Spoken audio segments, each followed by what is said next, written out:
Hello, it's Monday, and that means it's time for another Monday MOOcast. You're on with Mike O'Mara, Greg Obert, and Andrea Musolf. And we are bringing you all the greatest gaming news, straight from the Moo, straight to you. Thank you to everyone who listened to us last week. We are back again, and we are here to answer a pressing question that has been posed on our Facebook board and on our YouTube page, and that is, why exactly are we called the Moo Clan? Well, you might have guessed it by now, but we love cows and we're farmers. No, we are called the Moo Clan because, Andrea, what's your last name? It's Musolf. And what's your last name, Greg? Obert. And mine is O'Mara. You put those together, you get Moo! That's why we're called the Moo Clan. So, well, that answers one question. On to the next. How was your gaming week, Greg? How has the week treated you in the digital realm? Well, the digital realm has been slightly monotonous, but it's been worth it because this past week I finished Mass Effect 3 for the third time on Insanity. So now I have all the achievements. I think Mike mentioned last time how much of an achievement whore I was. He is. So now I have perfection in Mass Effect 3. That's insane. I'm really excited about that. I revere you with 9/10 respect and 1/10 pity. Probably should be the other way around. Right. Thank you for that. Probably should. I honestly, I don't know if I'm going to dive back into that anytime soon. I actually tried. I got as close as booting up like the new game, and then it asked me to import, and I just couldn't. I just couldn't commit. It was too big a leap for me to take right now because I've been playing so much Battlefield 3, and I already finished on hardcore, and I feel like I was like 75% of the way there. I should have just started on Sanity the first time through. I can't do these multiple run-throughs like you people. I don't know how you do it. Well, I was also on spring break. Oh, there you go. There you go. Worked the past week. So. There you go.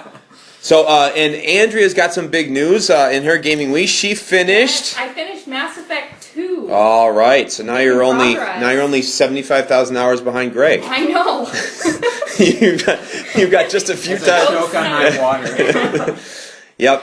Yeah. Do you think you're gonna play through it normal and then go Insanity like Greg here, or do you think you're gonna be human like the rest of us? I haven't even thought that far ahead yet. I think my plan now is I just want to play through Mass Effect 3 just to see what everyone's talking about, and so we can talk about it in more detail. Hey, by the time you finish it, we won't even be mad about the ending anymore. Yeah. I don't know about that. Maybe not. Well, I was a little mad about the second ending. See, let's talk about this for a second, because spoiler alert, if you haven't, well, you know what, who cares? The game's been out for years now, so it's not a spoiler cast anymore, folks. We're going to talk a little bit about the Mass Effect 2 ending here for a second, because we were online last night, and Andrea breaks this news to us. She's like, yeah, I finished the game. We're like, fantastic. And she's like, I don't like it that much. And I don't get this at all, and neither does Greg. So let's ask the source. Andrea, why did you not like the ending to one of the most fantastic RPGs of all time, Mass Effect 2? As a whole, I really like the game, obviously, because I put in how many hours of gameplay, I don't know, I don't want to count. Too many. So I think when I finished the first one, it was just, that ending was so satisfying. It was like, oh, yes, cool, you know, I beat it. And one of my favorite parts is that throughout the game, even before the ending, I was thinking, wow, my character not once has smiled throughout the whole game. And, at the end, it's like, oh, there it is. It's like icing on the cake.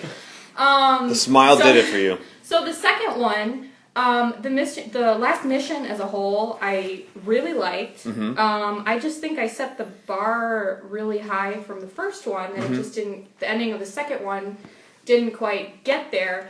And well, I have this problem. I tend to kill all of my teammates, and I killed quite a few people on my last playthrough, and I thought I was making smart choices. Right. Apparently not. Right. So I think I definitely want to replay that and make some better choices, although I still think the ones I made were good, but no. Greg, you want to say something? So for the viewers listening at home, name all the people that you've killed, including the people from Mass Effect 1. A moment of silence for the fallen. Hold on, we're gonna observe a couple seconds moment of silence for Andrea's fallen teammates. Here we go. All right. So the first one. Well, let's see. I killed Rex. Actually, no, I did not kill Rex. Yes, you because did. Ashley killed Rex. Ashley killed Rex. I'm still so bitter about that. Because of your inability to be a leader. Yeah, I guess so. All right, fine.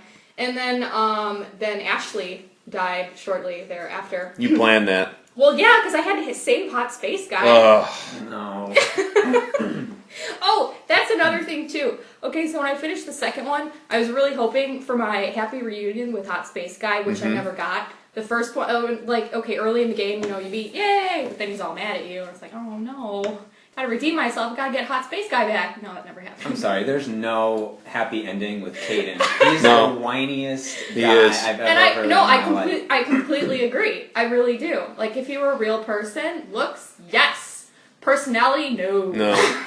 No. So you killed Rex, you killed off Ashley, and then we go into 2. I got sidetracked, yes. And then, so then I started off with, I killed Tally.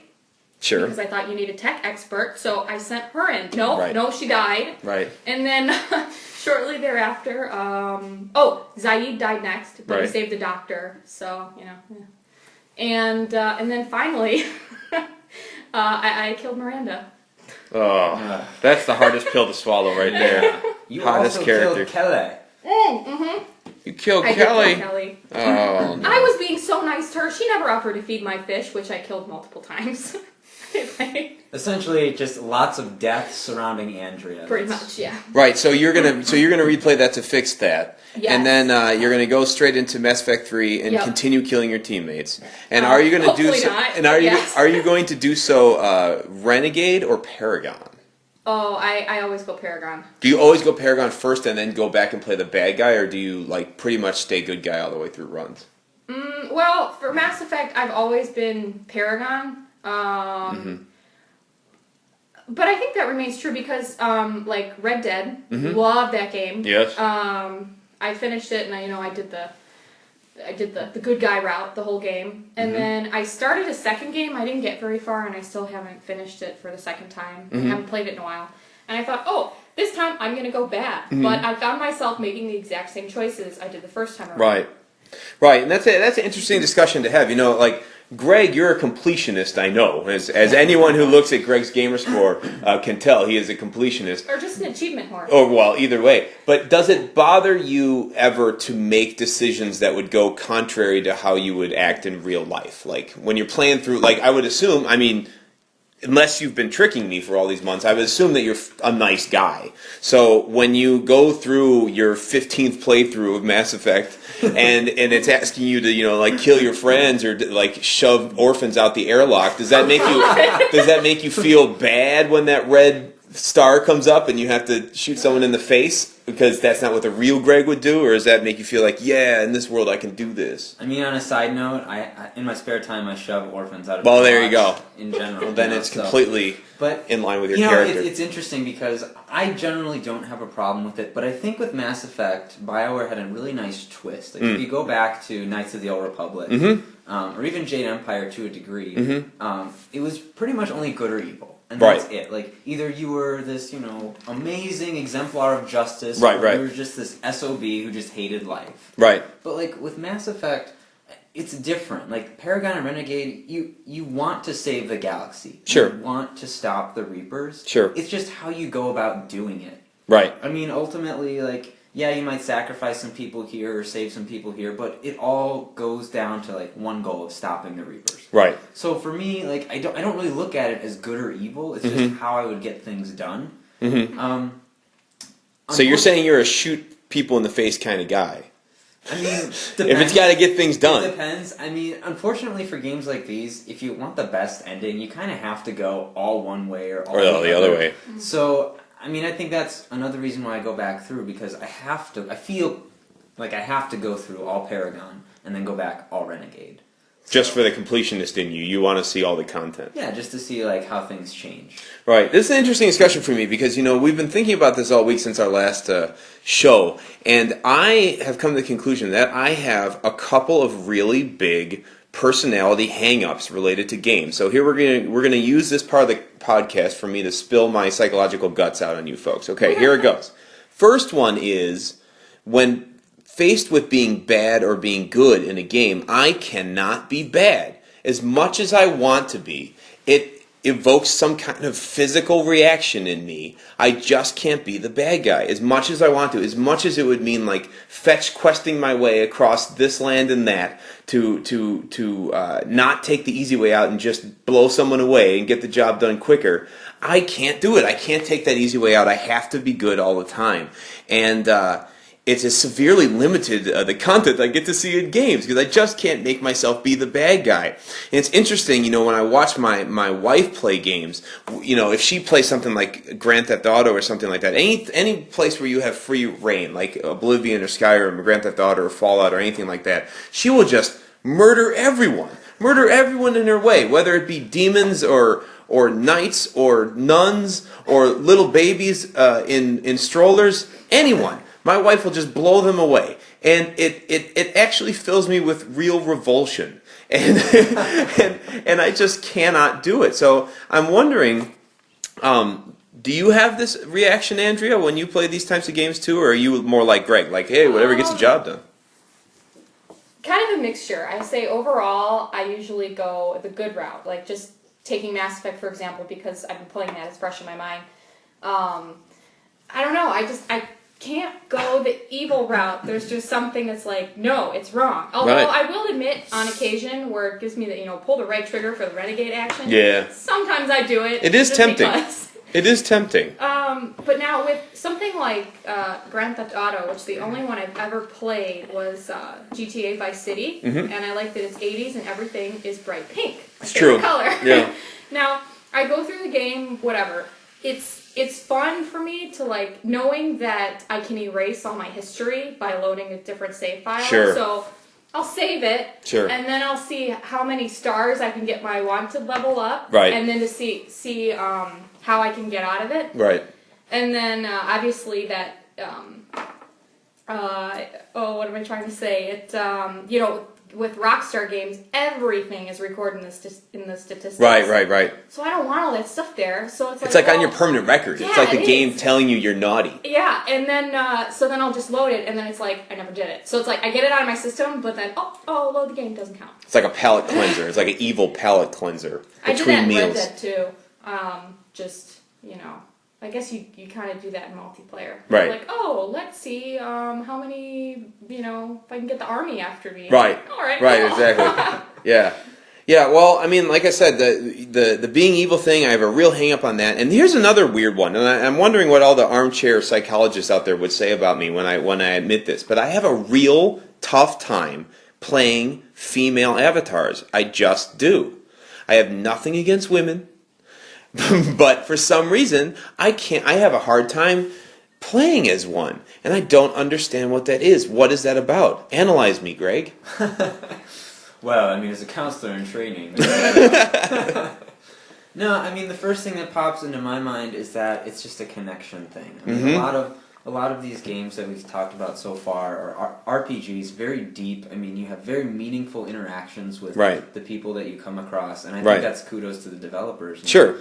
But it's like, I get wrapped up in them personally. It's like if my character is a female, I mean, for me, I don't have that problem. But for you, maybe it's like a disconnect. Like, you can't roleplay as the female because you're a male. Yeah, it's a real problem with me. I don't know. And you know what? It's interesting. It's interesting to me to get Andrea's perspective on this because Andrea's female. And when I first met Andrea, she was playing Call of Duty exclusively, and as we know, Call of Duty, as far as avatars are concerned, it's a boys' game. It's a sausage fest. It's a bunch of guys running around blowing each other away, and Andrea is right at home playing this male avatar, being gung-ho Rambo about it, and shooting everyone in the face as a dude. So I'm wondering from the other side of the coin here, does it bother you, Andrea, that there are not more options for female avatars in games where usually you wouldn't see them? Like as an avid Call of Duty player who is also female, does that bother you that you can't choose an avatar that happens to be female, which also holds a gun? No, I never really thought about that before. I think it's interesting that you say it bothers you to play as a female avatar. Right. I think maybe it never really crossed my mind, at least for me, is that I guess a lot of these shoot 'em up video games that I like to play, you're always a guy character. So Right. it's like, well, there's no choice. So, you just play as the dude with gun. Right. But then, Call of Duty, you have soap. I like soap. Oh, no. Now we go back in the man candy portion of the podcast. So as long as you get to look at soap, you don't care that you're also a dude. Yeah, pretty much. So I guess the consensus here is that I just need to expand my horizons. I need to get in touch with my feminine side, and I just need to put on the digital skirt now and then. Is that what you guys are saying? Sure. I mean, it's just going along more with that is that if I can be a female character, Would you? Yeah, I mean, at least with Mass Effect, well, I mean, this one's a little different because you can customize your character. And I mentioned last week that it's like, it's my digital self, so it's almost like it's me in the game. Exactly. So, I guess you could say I connect more with it. But if I play as a guy, it doesn't bother you. Against it, yeah. I think this ultimately speaks to kind of a larger issue that is in the realm of video games, and that's just, as guys, I think a lot of developers are guys as well, and I think it's this idea of male privilege. Like, if you're going to play a game, I have to make the character a guy because, that's who's going to play. But, I mean, the female side of video games is growing, and there are more female gamers out there, Absolutely. And so, I think Andrea speaks to the female side, if I can say that, and that's like... Just, no, you cannot. I mean, she only speaks for the male side. Yeah, okay. I don't want to overstep my bounds, but it's just that you don't have as many options as guys do, and so for us, we don't even need to think about that when we boot up a game. Yeah. Right. I think what it is, I mean, I guess if you get down to it, I guess games are in some way my dollhouse, if you want to call it that way. It's my adult male dollhouse. Like those avatars are the fake and more awesome version of myself. Like when I jump into Call of Duty, I am really role playing in a way. Like I'm taking on that persona and I'm saying like, this is me if I was able to fire automatic weapons all over the place and respawn after someone shot me. Like that's what it is. So I mean, it's not that I have a problem playing. I mean, if there's a game where there's only a female protagonist, like Tomb Raider, for instance, like I'll play the next Tomb Raider, like, I won't have it's not a horrible problem for me. It's just that I guess like I would rather be represented myself as this avatar and seeing as I look horrible in a dress, I'd prefer that avatar to be male.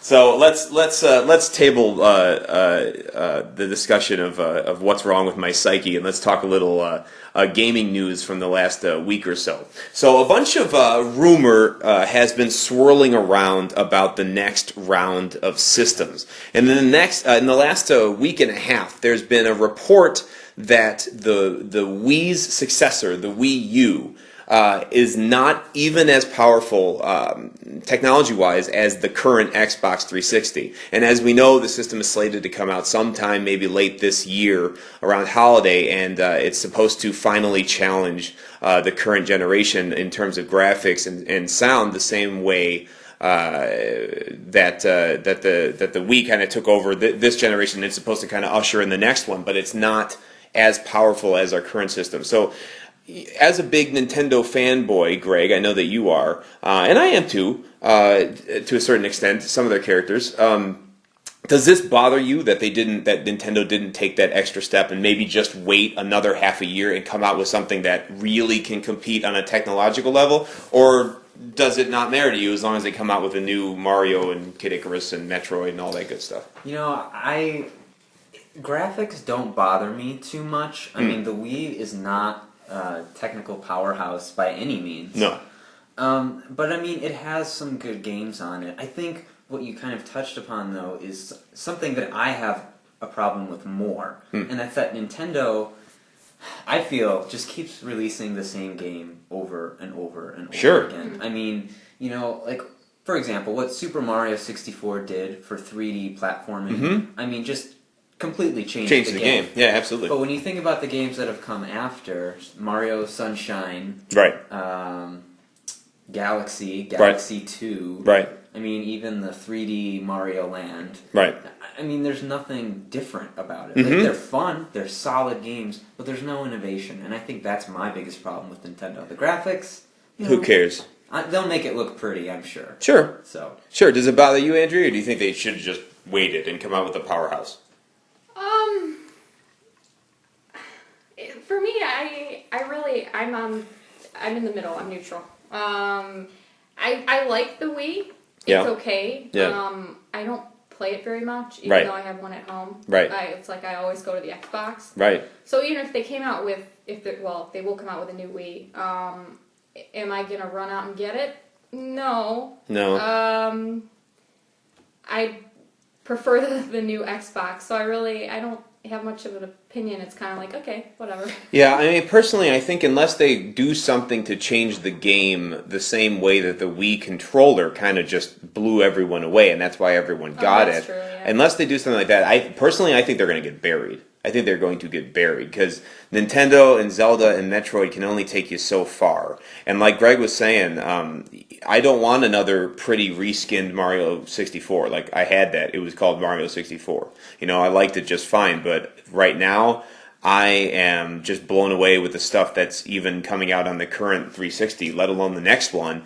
And I just can't wait to see what they're going to do. I mean, not that graphics are everything, but if you have that processing power, the extra processing power, there's so many other things that they can do in terms of apps, in terms of interconnectivity, the kinds of things that Xbox Live does that it just doesn't do. So whether the controller is awesome or not, or kind of change the game as far as motion control is concerned, yeah, it was great, but it was great for 1 second. Then what did they do with it? That's my concern with Nintendo right now. It's like they can dream up things, but they can't back it up. They can't back those dreams up. Like when Wii Sports came out, like I was hooked just like everyone else until you realize that it really only does that one thing, and then you're left waving your hands around like a moron in front of every game, and it doesn't really have precise enough controls. It's not really there. So I don't know. I mean, I would love to be a fly on the wall of that board meeting, when they decide to like cheapen up the system and not wait and not go for the next processors, because I just think they're going to get slaughtered personally. But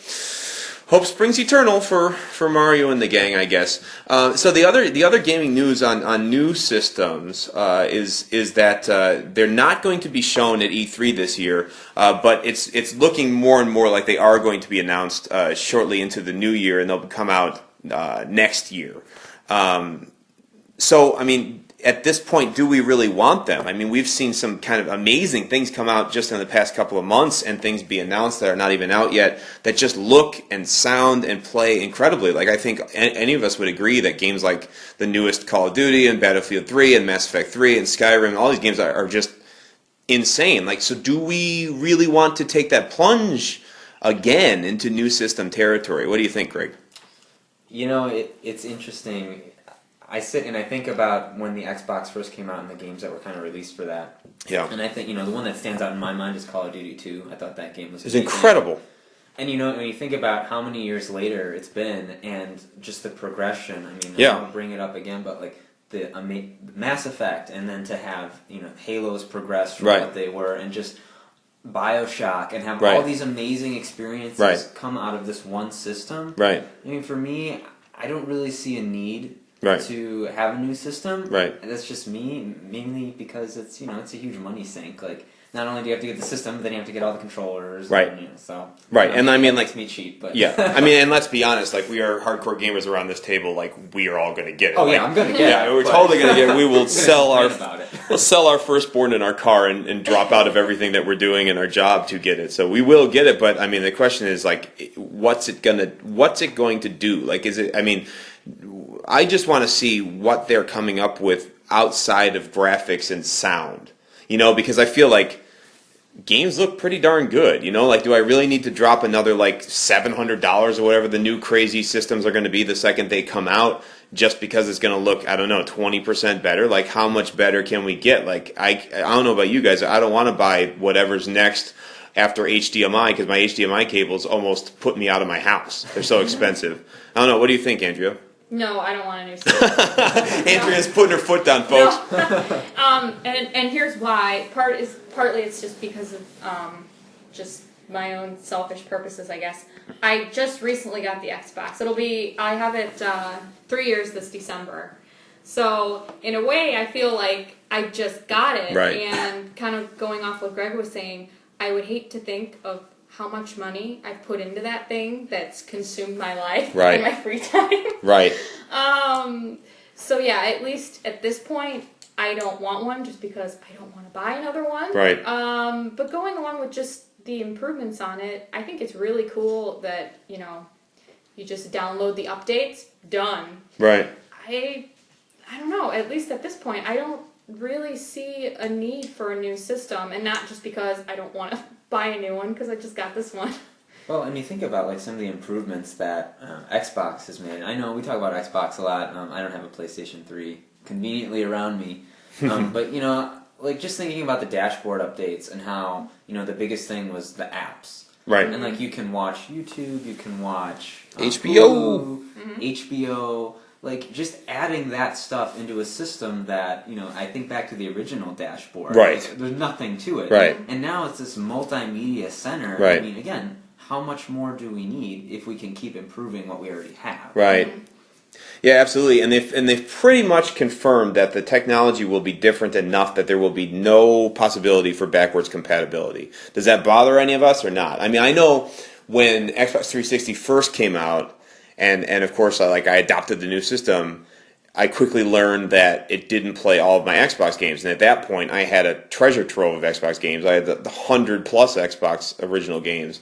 And that really ticked me off that I couldn't play all of them.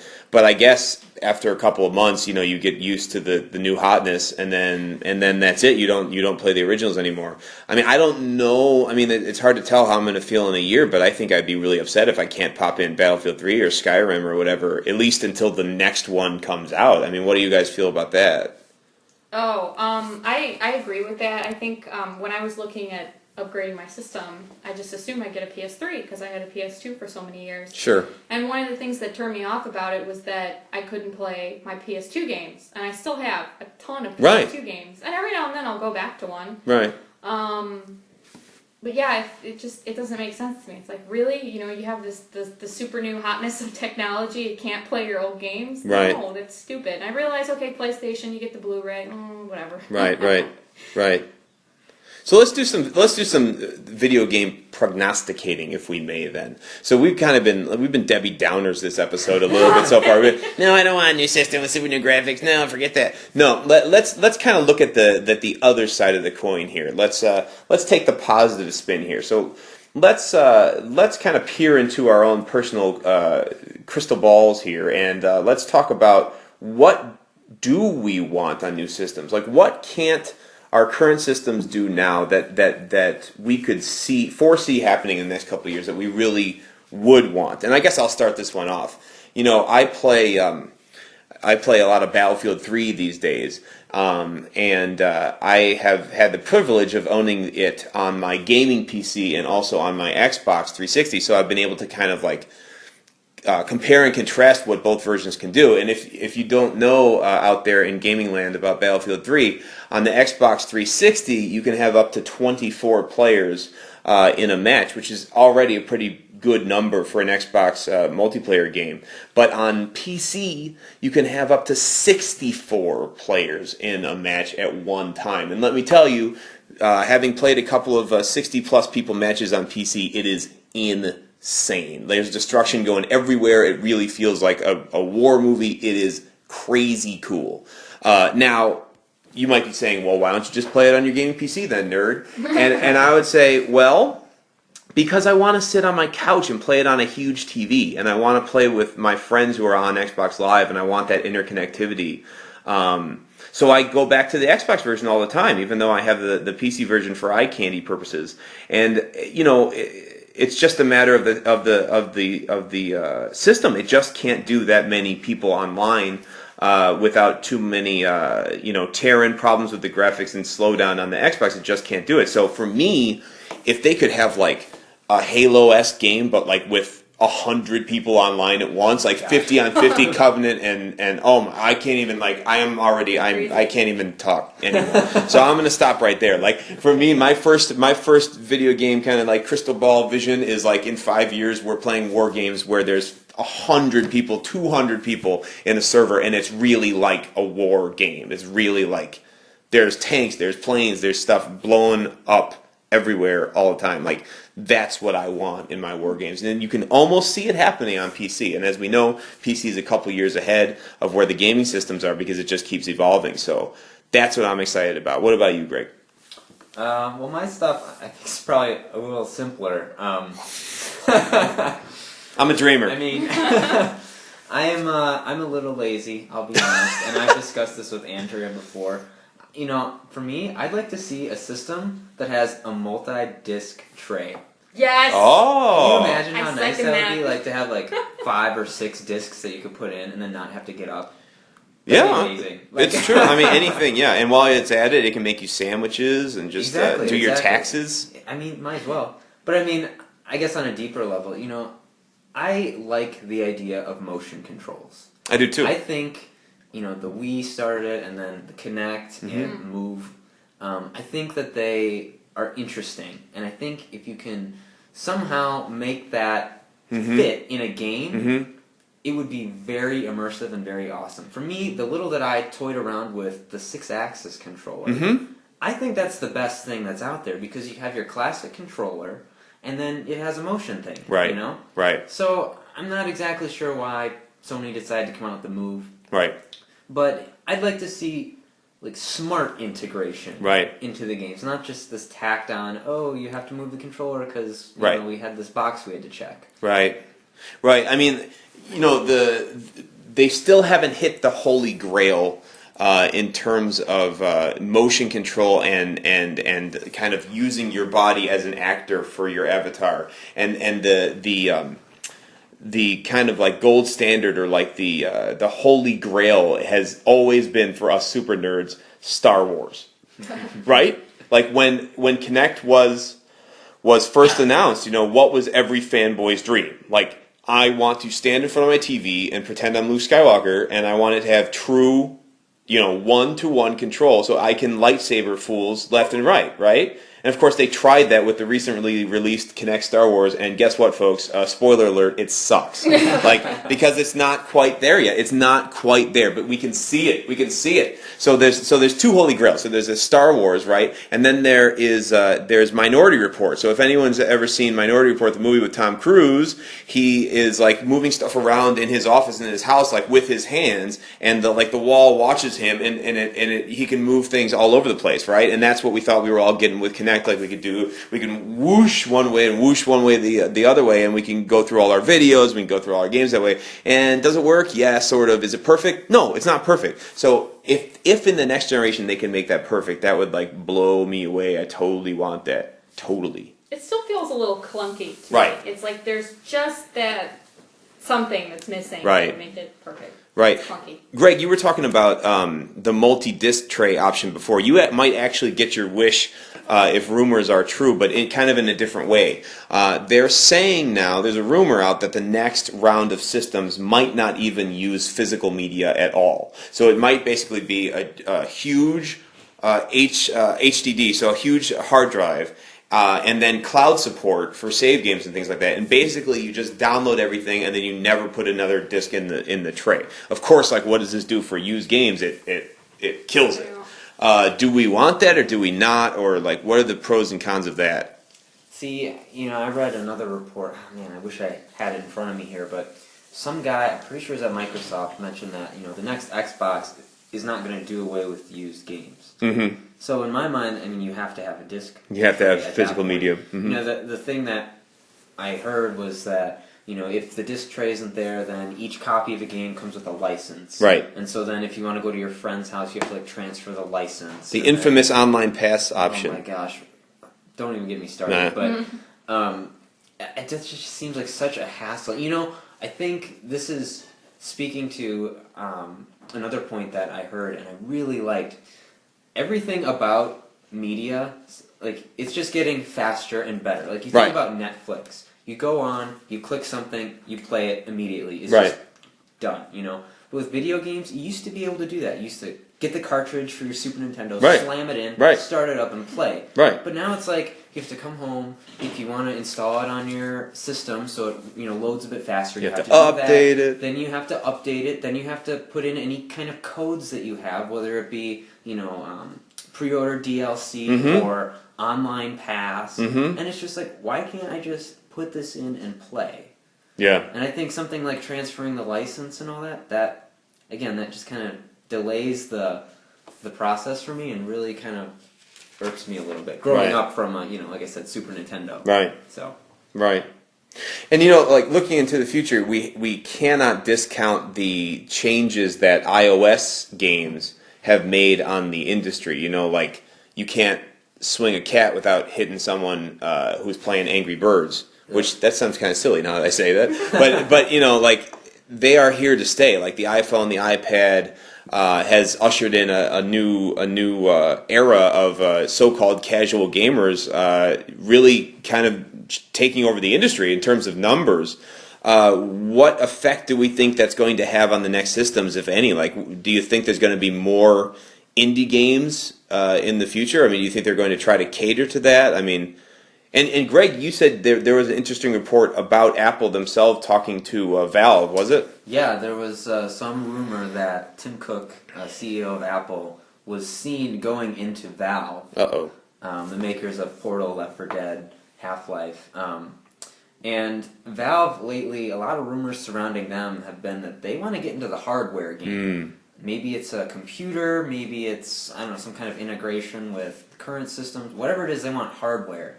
And so it's interesting that if Apple is visiting them and possibly talking about some kind of deal, I think you're going to see more of a blurred line between hardcore and casual gamers. Right. And I mean, I think that's what the current systems have already tried to do. Sure. You have the Kinect and the Move. Like, that was totally meant for the casual crowd. Right. And so I think we're going to see even more of that in the future. It's the girlfriends and grandmas crowd, right? Right. Like, it's like, can I get my girlfriend to play it? Can I get my grandmother to stop making fun of me at family events and just play one game with me, and then she'll get hooked maybe, right? Right, but I mean, that's not necessarily a bad thing. I mean, let's think back to Super Mario Brothers, like how simple of a game that is. Right. And I mean, I've been playing games my whole life. I've worked up to things like BioShock, and Mass Effect, and Halo. But like, for someone who's never played before, starting at that point is so daunting. It's so hard, especially with two joysticks. It's true. So, for me, I don't think that's a bad thing. And I hope that they are able to blur that line. Well, let's play a little bit of a video game snobbery here. Do we consider the iPhone/iPad a real, in quotes, gaming platform? Or is it something different? Is it some kind of hybrid? What do you think, Andrea? Real or not real? Not real. Well, okay, here's why. I feel like I'm one of the only people left in the world that doesn't have a smartphone. Do I want one? Yeah. Of course you do. Do I need one? No. But my smartphone's making fun of you from across the table right now. I know. So at least for me, I don't really see it as a real game system. However, one of my coworkers, Jared, has an iPhone, and he was showing me some of these games, and I was really impressed with how realistic they look. You know, like if you put it next to the Xbox. For example. They're catching up. Like I saw Mass Effect Infiltrator. Sure. And they also showed me Modern Combat 3, which it was very different because, okay, so you hold the phone, and in order to move to the right, you actually need to turn your body while holding the phone. Like, you gotta move the phone, with which direction you want to go. So it essentially turns the phone into, like Greg was saying, like the 6-axis controller for the PS3. It's got a gyro in it. That was kind of cool.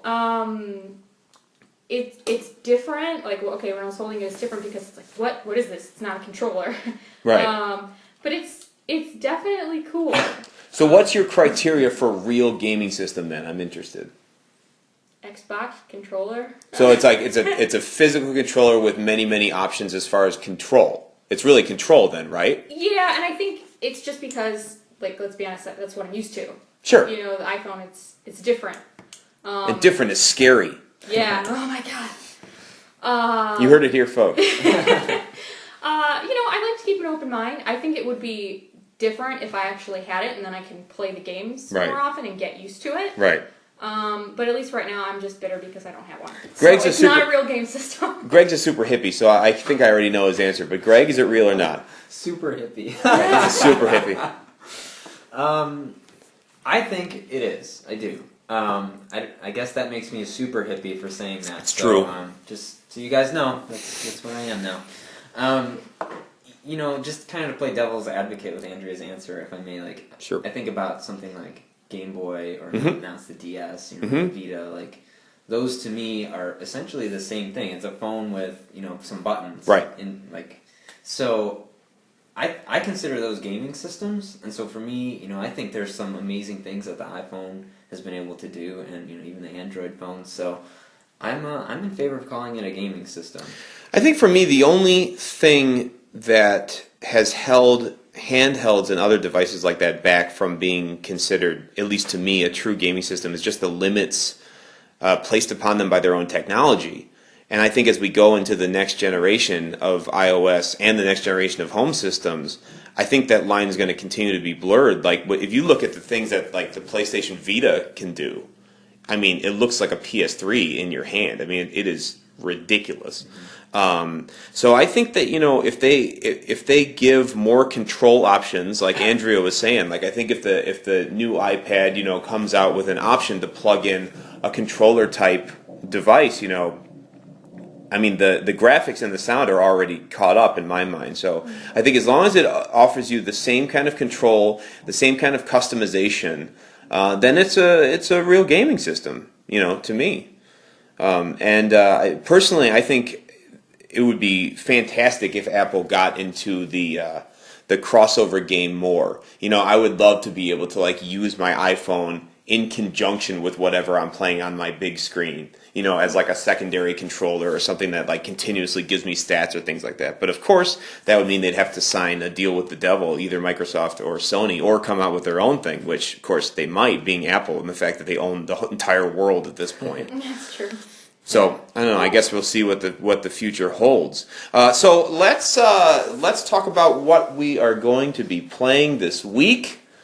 Andrea, what is on the docket for you as we go into the next week? Finally, Mass Effect 3. Except I have to play the last mission again in Mass Effect 2 because... Well, otherwise you're not going into Mass Effect 3 with anyone. It's just your shepherd against everything. But Hot Space Guy is alive and well. Oh, thank God. I know, right? You better fix your mistake with Miranda. That's all I have to say. Patch it up.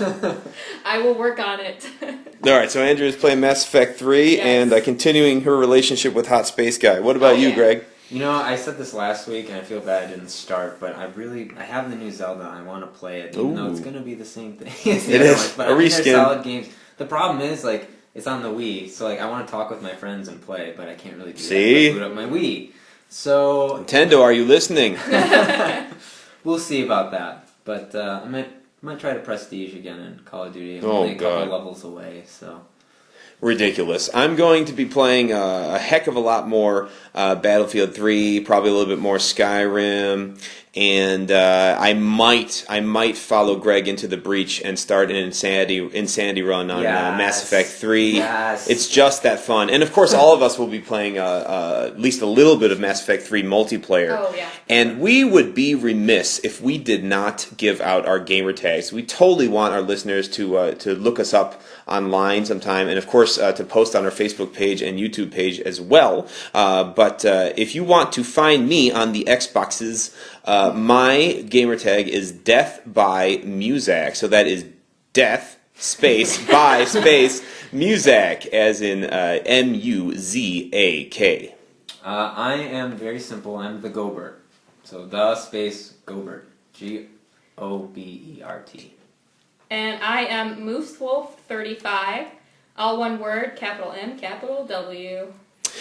We hope that you enjoyed our second episode here, and thank you so much, as always, for listening. Please hit us up on our Facebook page, the Monday MOOcast, and find us on YouTube, and we will see you later. Bye-bye. See ya. Moo. Moo.